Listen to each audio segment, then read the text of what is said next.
Kenapa kok jadi terpikir ini bisa jadi duit? Ngobrol bareng Orbit, kami obrolkan, Anda simpulkan. Assalamualaikum warahmatullahi wabarakatuh. Ketemu lagi kita di Ngorbit, ngobrol bersama Orbit. Udah banyak Orbit kita obrolkan, tapi Orbit kali ini happy-happy. Kita sudah dikunjungi dua orang yang punya pengalaman happy-nya betul-betul ini ya. Aku mau tahu betul gimana mau happy di sini, Sumatera Utara. Kita mau cerita tentang traveling. Traveling ini bukan cuma hobi ternyata. Traveling juga bisnis. Atau malah bisa jadi bisnis baru kalau mau. Ikutin aja. Ngorbit kita sekarang.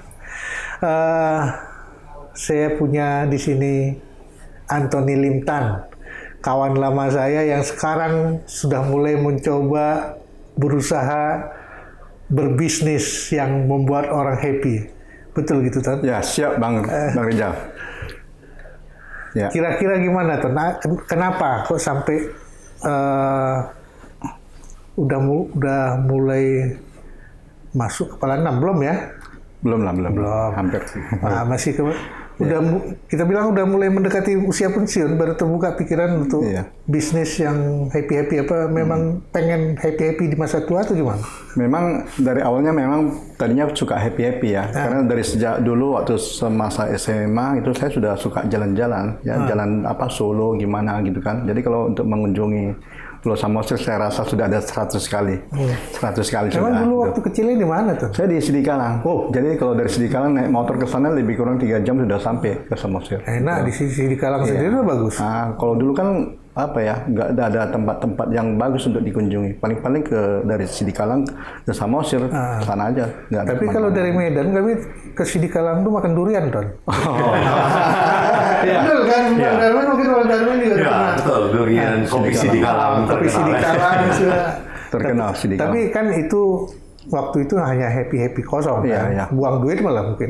Ngeluarin duit maksudnya. Tidak pernah memikirkan ini akan jadi bisnis yang menggiurkan. Waktu itu? Sekarang, gitu. Tapi sekarang mulai ya? Dulu cuma penyaluran hobi aja gitu. Kenapa kok jadi terpikir ini bisa jadi duit gitu? Jadi kalau aku mau bercerita untuk yang sekarang kan, itu sebetulnya diuntungkan oleh faktor kondisi ya, keadaan ya. Gitu. Jadi selama pemerintahan Jokowi kita bilang kan, 10 tahun ke belakang itu, jadi sudah banyak infrastruktur yang sudah dibangun kan. Jadi ini yang membuat kita semangat loh untuk mengundang para wisatawan yang dari luar. Kita nggak usah jauh lah dari Jawa, saya bilang kan. Karena dari Jawa cukup banyak orang yang ingin datang ke Danau Toba gitu. Ada kalau dulu langsung kan? Ya kalau dulu itu orang bule marah kalau dibawa jalan-jalan ke Danau Toba, tua-tua di jalan katanya, naik bus aja sampai 7-8 jam gitu. Jadi travel di Medan itu rata-rata tidak mau menjual untuk inboundnya, nggak mau mereka sebelah mata aja. Gitu. Karena itu Bang Darmin agak jarang ke situ mungkin ya. Bang Darmin kemana kalau cerita senang-senangnya? Saya pernah juga 3 tahun sebelum COVID ya, rombongan kita outing dengan kantor, di-arrange oleh Pak Anthony Limtan. Kita ke Bukit Holbung, Tongging, dan Samosir, tempat-tempat yang eksotik lah, yang bagus. Jadi banyak gitu hal-hal yang positif yang bisa kita dapat. So, dalam hidup ini kan kita perlu refreshing, seperti mobil kan perlu diservis dan sebagainya. Kalau bahasa Inggris rekreasi kan recreation, kembali, creation menciptakan kembali. Jadi pada waktu rekreasi kita bisa tenang, kita bisa dapatkan membina keakraban dari kesibukan rutinitas, kita terlepas dari sana, kita bisa saling tukar pikiran, lebih mengenal, bergaul lebih akrab, dan juga di sana bisa timbulkan ide-ide. Jadi uang yang kita spend itu nggak percuma, bisa dapatkan ide itu bisa balik 10 kali, 100 kali lipat. Ide itu bisa kita jadi bisnis kan, berlangsung terus-menerus kan. Kalau dibandingkan misalnya ini kan Bang Darmin pasti nggak cuma ke Danau Toba lah kan. Kalau kita bandingkan lah misalnya antara Danau Toba dengan tempat lain yang Bang Darmin pernah datang. Kalau secara alam itu Danau Toba yang paling indah, indah dan sebagainya. Cuma masalah di infrastruktur. Saya waktu itu punya acara di Padang Sidempuan dengan anak dan sebagainya. Lantaran kita tidak mau capek kalau perjalanan darat kan 10 jam. Jadi kita berhenti di Danau Toba, di Prapat kita berhenti, Siantar kita makan, kita atur jadwalnya untuk enjoy kan, sambil bisnis, bekerja sampai berhenti makan siang di Siantar, nginap di Prapat, sudah itu dari Prapat berhenti lagi di mana itu, Samosir ada kafe yang bagus, sekarang banyak kafe kan, berhenti dari ngopi, kafe bagus, baru lanjut ke Padang Sidempuan. Padang Sidempuan lanjut lagi Sibolga. Dari Sibolga kita ke Balige, nginap lagi Balige, nikmatin Balige, makan malam dari Balige, turun ke Danau Toba, nginap lagi 1 malam, baru balik ke Medan. Jadi kadang-kadang infrastruktur yang kurang begitu, nggak ada tol dan sebagainya, bisa kita siasati dengan kita tentunya memperpanjang waktu bagi orang yang punya waktu dan dananya lebih banyak lah. Kalau waktu lebih banyak, dana lebih banyak, tentu nikmatnya juga lebih banyak. Betul, jadi tinggal diatur aja bagaimana. Itu makanya si Anthony mulai beralih ke bisnis ini. Ku tengok ya, kalau kuperhatikan tadi bukan sedikit dan sepanjang perjalanan ekonomi akan bergerak kalau ini dibergerakkan betul. Kira-kira di mana hambatan yang kalian dapat? Kalau di mananya? Kan kalau orang udah senang, nggak mungkin semua lancar begitu saja seperti di luar. Di daerah kita maksudku. Kira-kira hambatan apa yang kalian rasakan kalau kalian berjalan? Kalau sekarang hambatannya kadang-kadang orang pengen hemat ya, tapi itu harus disesuaikan. Ada sering-sering orang bertanya pada saya pengen jalan, tapi cuma 1 malam di Danau Toba. Bagusan tidur di rumah aja saya bilang. Capein badan aja kan di sana. Kalau kan? satu malam iyalah. Iya, karena nanti kita nyebrang nunggu lagi kan di Ajibata kan. Kecuali kalau tol udah jadi ya. Iya, tapi kalau 1 malam cuman destinasinya Medan, Prapat, Siantar itu boleh. Tapi kalau menyeberang janganlah saya bilang. Tapi capein badan saya bilang kan. Nanti kalau misalnya mereka ke Prapat kan bisa kita kunjungi misalnya Taman Eden 100 kan, ada hutan dengan penyamaran Dusirait itu kan, sama di air terjun, bisa ke Cafe Marios ya kan. Baru nanti satu lagi yang tempat yang paling bagus itu Bukit Senyum. Bukit Senyum Lotung. Oh, di Lotung, oke. Itu bagus banget sore-sore. Itu banyak orang belum pernah ke sana. Saya pun kemarin baru ke sana. Baru nemu. Iya, jadi kenapa selama ini nggak populer? Rupanya waktu itu jalannya hancur lebur gitu. Jadi banyak hidden gem itu sebetulnya di sana ya. Itu. Kenapa kok nggak banyak aku tahu gitu? Jadi saya cerita sedikit lagi. Saya memang selalu mengeksplor ya daerah-daerah yang baru ya. Kalau seperti Medan, Prapat, Tomok, udah biasa itu nggak laku lagi. Kita mau cari sisi yang baru yang belum pernah dikunjungi. Makanya saya sekarang banyak jalan di bagian selatan Danau Toba, Pulau Samosir. Bagian selatan itu kan banyak orang nggak tahu. Seperti di Sipira, gitu kan. Aku nggak Nenggolan, Ponandrunggu. Wah itu luar biasa bagus. Kalau Nenggolan dan Runggu aku pernah ke sana. Tapi belakangan ini kan jalan kan putus itu, di dekat air terjun itu, di Cigaratung itu putus. Sebetulnya itu udah lama itu jalannya sudah mulai longsor, tapi tidak pernah dibenahi gitu ya. Itu kan jalan negara. Berarti kepedulian dari pemerintah setempat atau stakeholder yang bertanggung jawab di situ. Inilah yang mau kita gugah ya. Jadi sekarang kita kan tahu itu kan jalan negara, itu kan tanggung jawab di pusat ya kan, di PUPR kan. Jadi maunya pemerintahan daerah termasuk masyarakat itu harus ada kepeduliannya lah. Kalau udah lihat seperti sudah jalan sudah mau patah kayak gitu, ya buat laporan lah atau ke camatnya, bupatinya. Ini kan itu bukan jalan saya kan, gitu kan banyak sekarang kayak gitu. Ya kan? bukan jalan saya, tapi kan orang dia di sana. Gitu. Gitu. Makanya mereka kepeduliannya kurang Pak. Seperti yang tadi Bang Rizanul bilang itu kan kepeduliannya itu kurang sampai sudah putus begitu baru menjerit orang yang nggak bisa lalu lintas padahal jalan utama loh itu urat nadi ekonomi di sana. Terus belakangan ku dengar nih kebiasaan masyarakat setempat juga terutama dalam buang sampah itu juga mengurangi. Benar sekali, benar. Ini yang paling saya rasakan di Bukit Holbung ya. Di Bukit Holbung itu pernah mendapat anugerah pariwisata dari pernah dapat award ya tahun 2020 itu. Oh, iya. Anugerah Pariwisata Indonesia gitu ya. Satu daratan tertinggi yang terindah Terindah. di Indonesia ya. Tapi di sana itu ya Bukit Teletabis ya? banyak, ya namanya Bukit Teletabis itu. Plastik-plastik itu botol-botol mineral gitu kan. Dan di sana juga ada apa kotoran ternak gitu kan.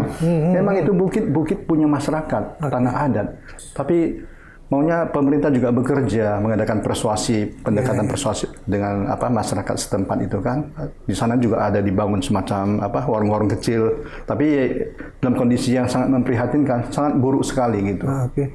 Itu memang nggak ada sarana pendukung lain di situ selain bukitnya aja yang dijual.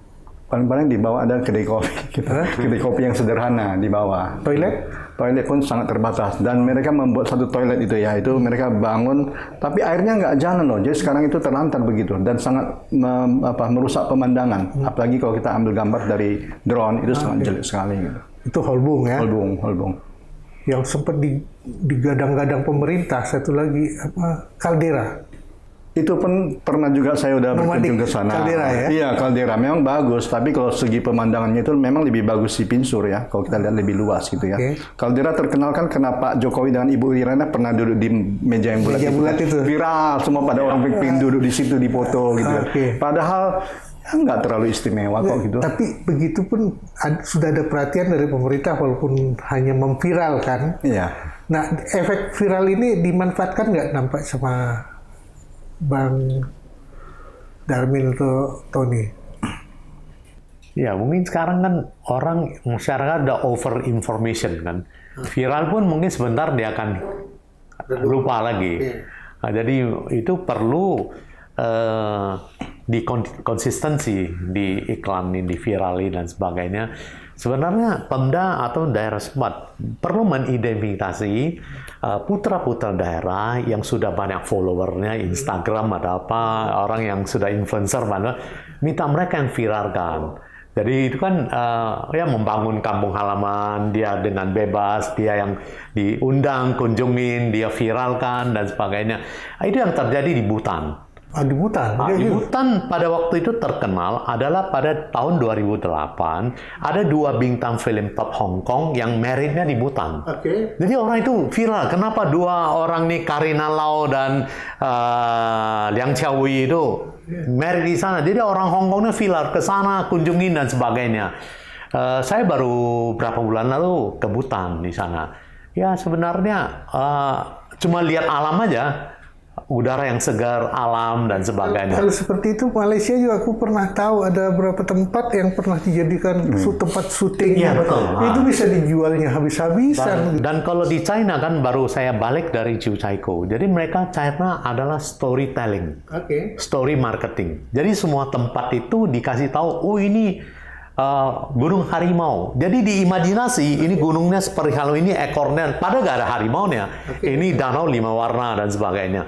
Jadi semua ada, malahan disuruh bintang film foto. Jadi ada satu tempat 2 gunung itu tengah-tengah seperti pisau dari jauh lihat. Wah ini pisau langit dia bilang. Wah, jadi ada setiap spot-spot dibuat orang foto, orang datang.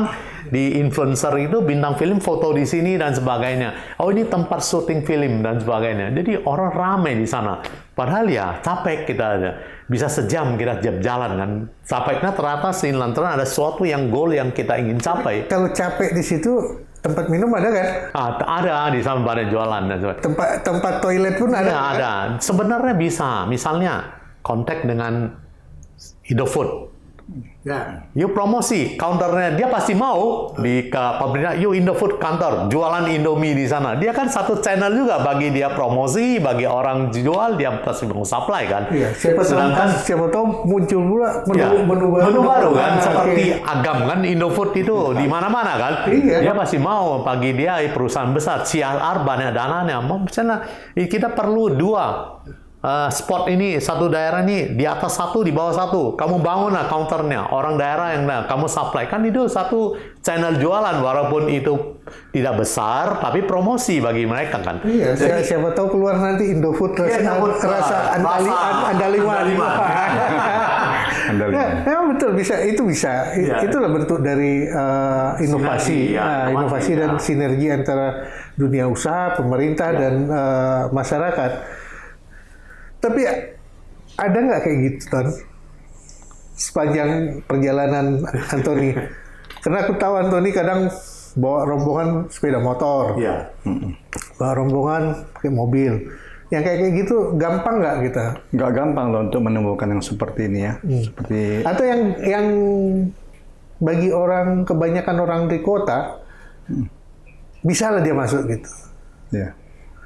Kedai nasinya bersih, enak. Nah ini yang kurang, makanya saya bilang kan di Pulau Samosir tadi yang dibilang Bapak yang tadi yang kita ngomong di luar itu di Pangururan kan ada oke. kedai nasi Minang itu oke lah untuk ruko-ruko itu udah enak. Tapi kalau untuk wisatawan kan bukan tempat yang seperti ini yang mau dicari kan. Oke. Maunya restorannya tadi pinggir danau, ada kena angin apa semua ngopi gitu kan. Ini yang diperlukan. Jadi sampai sekarang masalah yang paling besar itu restoran yang representatif itu nggak ada. Belum ada. Di Pulau Samosir itu. Belum ada yang tempat Iya, makan. yang halal ya. Kita bilang yang halal ya. Yang halal atau yang Ya, yang nasional, representatif, nasional, kita bilang gitu nasional ya. gitu. Itu kan sebetulnya kan wisatawan selain jalan, mata, perut, Iya. pengalaman yang dia butuhkan kan. Ada satu restoran baru buka sekarang di Ambarita, saya nggak usah sebut nama, itu memang representatif, tapi sangat mencekik leher, sangat mahal sekali. Gitu. Jadi satu porsi nasi goreng itu bisa 150 gitu ya. Jadi orang-orang tertentu aja yang bisa makan di sana kan. Gitu. Kalau aku juga minta ampun itu kan kayak gitu. Nah, itu kalau dari sisi makanan, Ya makanya. minuman oke lah, gampang nyarinya bisa. Hotel gimana?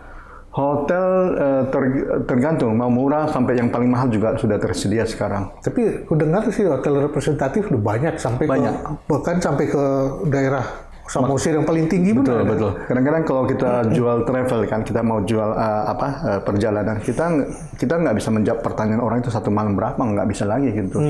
Satu hari berapa gitu, atau satu orang berapa. Tergantung kalian mau nginap di mana gitu kan.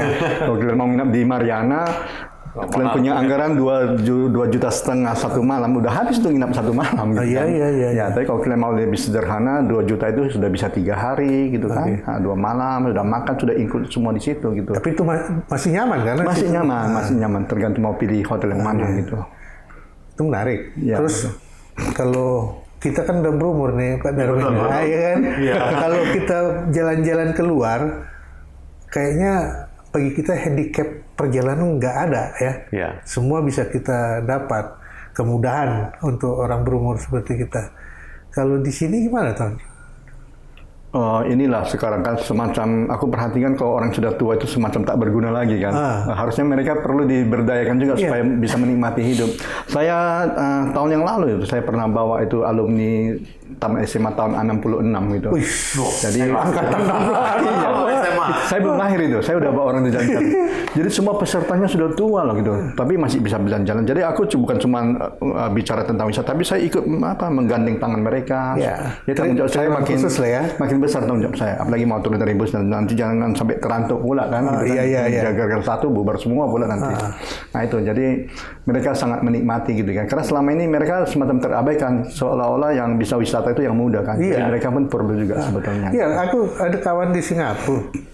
Ya rata-rata mereka bawa orang tuanya plesiran, liburan, ya kan? Nah, itu kan potensi. Betul Pak Darmin. Betul. Kalau Pak Darmin lihat di luar situ orang tua gimana sih? Di sana kebetulan kalau di China kan lebih banyak yang jalan-jalan orang tua dan sebagainya. Mungkin mereka fisiknya masih kuat, masih bagus, dan sudah rutin ada olahraga, tai chi dan sebagainya. Mereka mampu jalan lebih kuat daripada kita. Mereka jalan. Ya maksudnya fasilitas pariwisata itu bagi mereka. Iya, so di sana mungkin pemerintahnya sangat memperhatikan kalau gunung yang tua tinggi itu karena dibuat eskalator, nggak usah panjang lagi. Ya, nanti ada kereta gantung dan sebagainya tiba, jadi mempersingkat waktu dan sebagainya. Fasilitasnya banyak di sana. Kalau di Toba lah, Ya, dibikinlah investasi situ, mungkin kan nggak? Bagus nggak kira-kira? sebenarnya bagus, cuma ini kan seperti telur dengan ayam kan. Jadi investornya datang dulu atau orangnya datang dulu. Kalau tidak diinvestasi, tidak ada fasilitas juga susah menarik orang datang. Tapi kalau melihat caranya si Anthony membawa kawan-kawannya ke sana, bahkan bukan cuma ke Danau Toba itu aja, aku lihat. Bahkan ke sungai yang jauh di tengah yang orang itu jalan kaki lagi pun Iya. bisa dibawa. Iya kan? Kita harus tahu dulu juga karakter orang yang kita bawa kan. Waktu kita ada deal-deal itu kita tanya umurnya berapa rata-rata kan. Oke. Nah, itu kita tanya. Kalau memang sudah 60 ya kita nggak mungkin lagi misalnya bawa ke Holbung kan. Mau Iya. dagi-dagi kan. Jadi baru hotelnya pun kita tengok apakah hotelnya ada turun-turun tangga, itu pun kita perhatikan juga itu demi kenyamanan mereka. Gitu. Tapi di sekitar Danau Toba kayaknya jarang lah itu. Ada juga yang turun-turun, ada yang naik tangga. Kalau Iya. bisa langsung kamar langsung masuk itu untuk orang tua gitu. Tapi kan ya kayak gitu jarang di sana. Iya. Iya. Biasanya kamar di perbukitan atau paling enggak dia bertingkat, Iya, yang orang tua susah akses gitu. Jalan ke dalamnya lagi kadang-kadang Iya. Jauh. Kalau bertingkat ada lift nggak apa-apa gitu. Kadang-kadang kalau nggak ada lift itu agak susah ya orang. Sebenarnya nggak ada lift bisa juga ditalangin. Sepanjang orang tua yang mau ikut itu dia mampu bayar. Jadi di China itu ada yang ditandu depan belakang dorong. Jadi mereka juga seperti raja kan, seperti bina. Jadi dibuat empuk di sini, ditandu orangnya bayar. betul-betul dihargain dia tuh. Dia sepanjang kamu mampu bayar. Ada orang yang profesi khusus tandu. Jadi ada yang tergantung jaraknya, ya 200 yuan, 300 yuan, jadi 500.000, sejuta dan sebagainya. Jadi kayak serpanya orang naik gunung tuh ya. Iya, jadi dia nggak mampu jalan nggak apa-apa, asal kamu mampu bayar. Oke. Jadi juga menciptakan profesi-profesi Tantangan baru. tuh, Ton.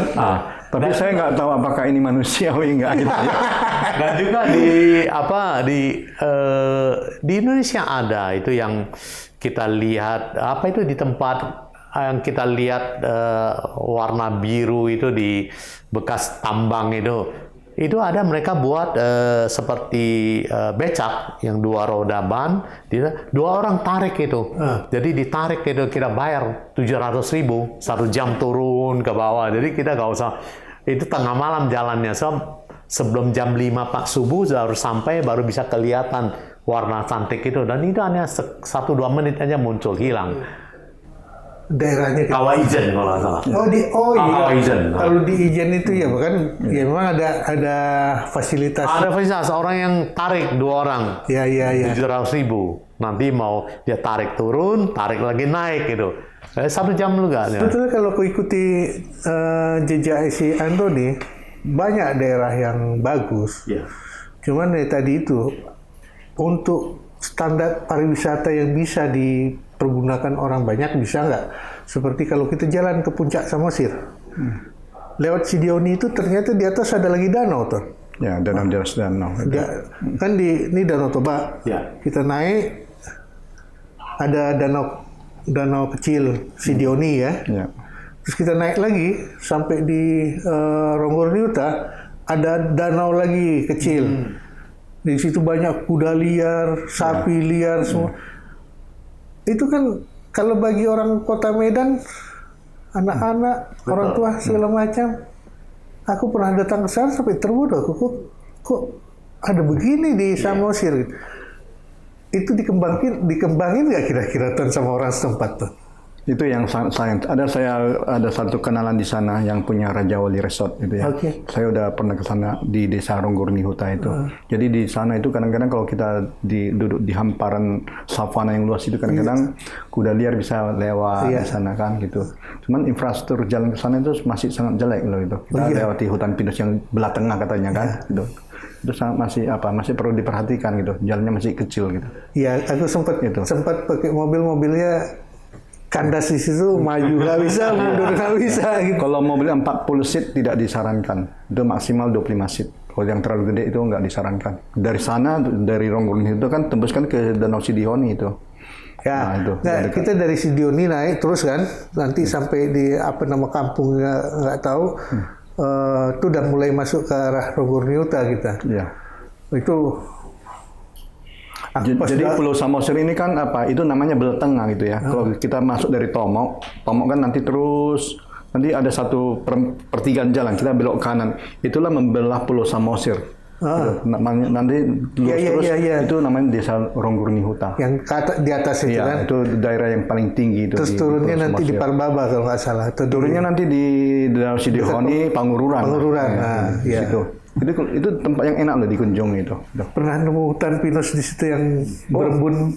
Cantik kan berembun begitu kan. Dan itu saya dapat video yang bagus itu. Sebenarnya bisa juga. Kadang-kadang medan yang jelek ini, sepanjang ada satu story yang menarik, orang akan di sana. Orang punya harapan kan. Seperti saya ke Butan, satu vihara yang 1000 tahun lebih, yang di atas di gunung dibangunnya, itu harus jalan, saya pakai kuda, bayar $25, 45 menit kudanya turun, saya harus 1000-an langkah, dan itu tangganya itu tangga natural, ada yang lumpur dan sebagainya. Kita dibawa guide-nya turun, jalan. Jadi orang Butan setempat, dia bilang kalau mereka yang jalan 20 menit, kita jalan 1,5 jam. Kita tidak biasa dengan medan, napasnya itu daerah tinggi dan sebagainya. Jadi kita juga alami, sebab ada sesuatu yang ingin kita lihat, ada tujuan. Jadi kita tidak melihat ke tantangannya lagi, kita anggap ini satu challenging. Oke. Jadi bisa, misalnya kita buat infiralnya untuk sampai di sana, medannya agak berat, ini satu tantangan dan sebagainya. Kalau itu jelas tantangannya kan yang berkaitan dengan sejarah lama, dengan keagamaan dan segala macam. Nah kayak gitu di Danau Toba yang kita jadikan super destinasi sama pemerintah, ada nggak daya tarik seperti itu? Yang selama ini kita tahu cuman tempat pengadilan di Sialagan, terus hutan, Sidabutar, ada berapa hutan yang bisa didatangi yang menarik nggak bagi? Terus terang aja kalau aku bilang tidak menarik. Tidak menarik lagi. Tidak menarik. Tidak, karena yang diinginkan wisatawan sekarang ya, apalagi yang orang-orang muda, itu mungkin menarik bagi orang-orang bule ya, orang-orang barat gitu, suka yang begitu yang sejarah. Tapi kalau orang-orang muda, kalau misalnya aku bawa wisatawan dari Jakarta, dari Singapura, kita bawa ke misalnya ke hutan Sidabutar itu, lihat makam-makam yang sudah tua. Mereka memang tetap mengamati, tapi mungkin tidak terlalu respect ya gitu ya. Tidak menjadi kenangan yang menarik gitu. ya. Jadi semacam destinasi wajib aja kayak gitu kan. Ya. Tapi kalau mereka dibawa ke hutan Sialagan, bisa nari, dansa gitu, mereka happy banget gitu. Ya. Padahal kalau kita lihat banyak sebetulnya yang bisa dikembangkan sama seperti di luar lah ya. Kayak Gantole, itu kan juga wisata bagi kalangan muda segala macam. Di Samosir nggak bisa dilakukan itu.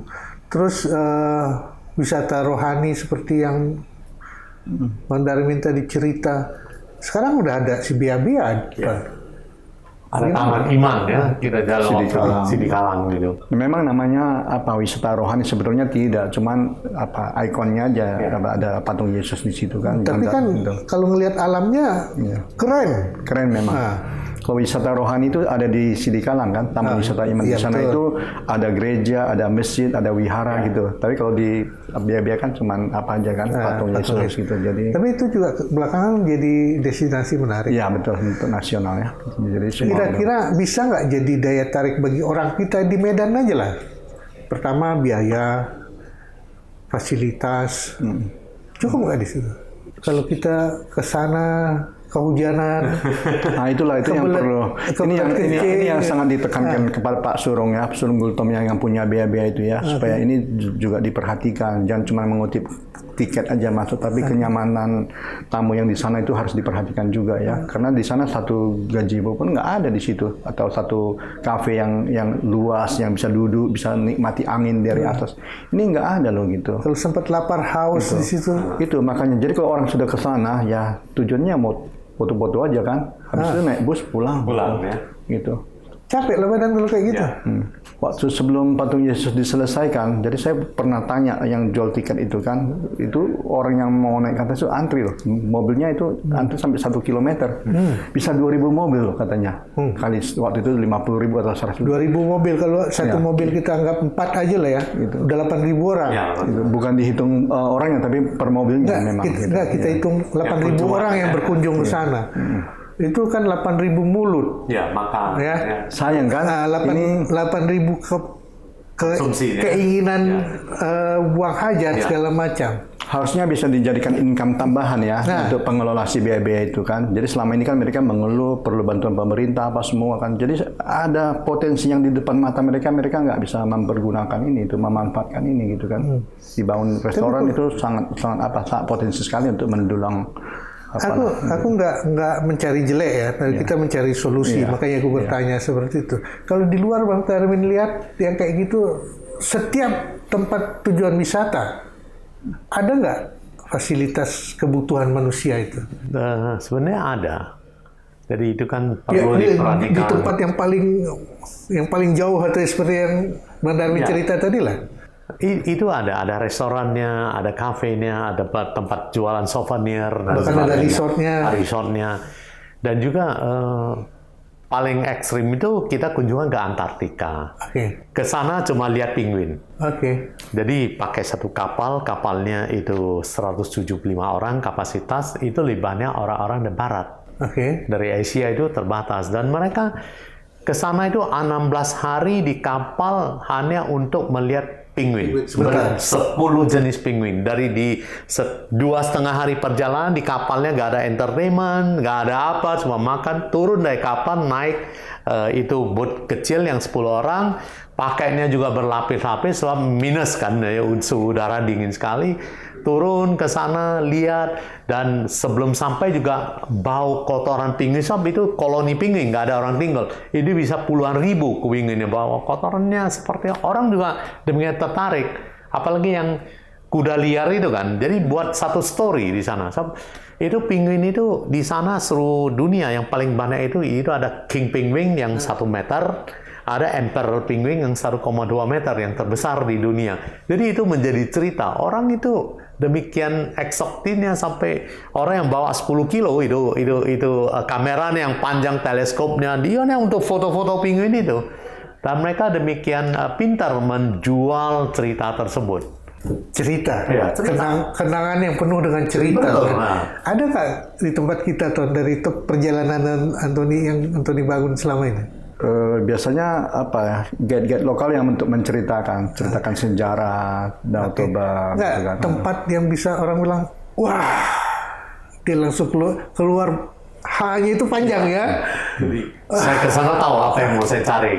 Aku bercerita nanti biar anakku bisa ke sini. Iya. Ada nggak? Ya.